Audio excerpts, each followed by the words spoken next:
ஆவடி அருகே ஜவுளி கடையில் இருந்த பெண்ணை ரசாயன பொடி தூவி 6 சவரன் தங்க நகைகளை திருடிய கும்பலை போலீசார் தேடி வருகின்றனர்.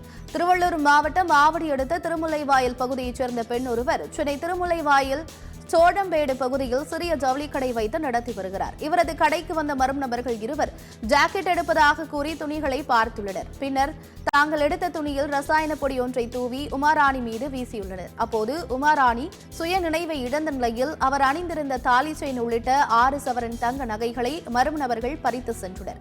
இச்சம்பவம் குறித்து உமாராணி புகார் அளித்த நிலையில் காவல்துறையினர் இதுகுறித்த வழக்கு பதிவு செய்து குற்றவாளிகளை தேடி வருகின்றனர்.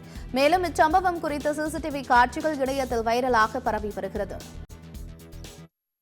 அங்க மட்டும் நின்னா அதுக்கப்புறம் இன்னும் இது தொங்கிச்சல்ல இங்க சரி இங்க நம்ம எடுத்துடலாம்னு சொல்லிட்டு முடிவு பண்ணிட்டாங்கல்ல.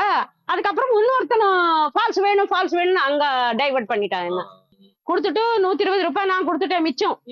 அது வரைக்கும் நல்லாதான் இருக்கேன். அதுக்கப்புறம் தான் ஏதோ தங்கம் இருந்து என்ன ஸ்டார்ட் ஆயிடுச்சு. தங்கச்சை நான் ஏன் கொடுக்குறேன், அதெல்லாம் கொடுக்க கூடாது, கழட்ட கூடாதுன்னு வாதனை பண்ணிட்டே இருக்கேன். அதுக்கப்புறம் தான் இன்னும் எனக்கு முடியல. நகை வச்சு ஆசீர்வாதம் பண்ணி கூட நல்ல காரியம். நகை கிடையாது, துணி கடை முதல்ல வெளியே போயான்னு சொல்லிக்கிறாங்க. அவங்க சூடா பேசுறவங்க என்ன பண்ணான், இந்த இப்படி தட்டிக்கிறான். தட்டவுடனே அவன் இதாயிட்டு இருக்குது.